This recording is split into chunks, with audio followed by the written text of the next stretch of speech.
They said racism was over, until one woman felt a white heel press into her stomach by the pool. Alyssa, a successful black real estate developer, only wanted a quiet afternoon in her own resort.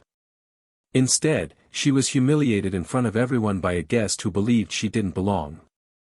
"You people always sneak in," the woman hissed. But what came next flipped the entire scene upside down. Somewhere between the echo of that insult and the splash of her drink hitting the water, everything changed. The afternoon sun burned over the pool deck. Alyssa lay on her chair, calm, earbuds in, until a shadow blocked the light. "Are you lost?" Chloe's voice cut through the air, white bikini, cold smile, boyfriend filming beside her. "I live here," Alyssa said. Chloe laughed. "Really? You people always find a way in." She stepped forward, heel glinting in the sun, and pressed her foot onto Alyssa's stomach. Gasps spread around the pool. Alyssa's breath hitched.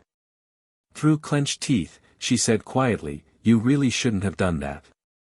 Chloe lifted her foot slowly, smirking as if she'd just won something. Ryan kept recording, zooming in. Alyssa sat up, the mark on her stomach red against her skin. Around them, people looked away, some whispering, some pretending not to see. The silence was worse than the insult. She whispered, "You don't even know who you're talking to." Chloe scoffed. "Oh, please. You're lucky we don't call management. People like you don't just hang out here." Ryan grinned. "Let her talk, babe. This'll go viral." Alyssa's voice steadied. "Maybe it will." The tension thickened, even the air seemed to hold its breath. "What would you do if this happened to you?" Chloe leaned closer, her tone dripping with mock sympathy. "You really thought lying would make you belong here?" She turned to the onlookers. "She's trespassing, right? No way she owns anything here." Ryan laughed, raising his phone higher. "Smile for security, sweetheart." Alyssa's jaw tightened. Her hand trembled, but not from fear, from restraint. She stood, adjusting her swimsuit, and said quietly, "You want to call security? Go ahead."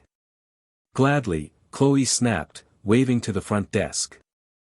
Within minutes, 2 guards appeared. Chloe pointed dramatically. "That woman attacked me. Look at her attitude, she doesn't belong here." The guards hesitated. One of them looked at Alyssa, recognition flashing in his eyes. Alyssa reached into her beach bag and pulled out a slim leather folder. "Before you take sides," she said calmly, "you should probably read the name on this deed." Ryan's camera stopped recording. Chloe's smile froze. The guard opened the folder, scanned the document, and his face changed instantly. "Ma'am," he said, turning to Chloe, "you're standing on private property. This entire resort belongs to Ms. Alyssa King." Chloe blinked. "What? That's impossible, she's lying." Alyssa took a slow breath, standing tall by the pool. "You stepped on me thinking I was beneath you. Turns out, you were standing on my property." Ryan's phone slipped from his hand, splashing into the water. The guests who'd stayed silent moments earlier began murmuring, some filming, some smirking at the irony. Security stepped forward. "Miss, we'll have to escort you out."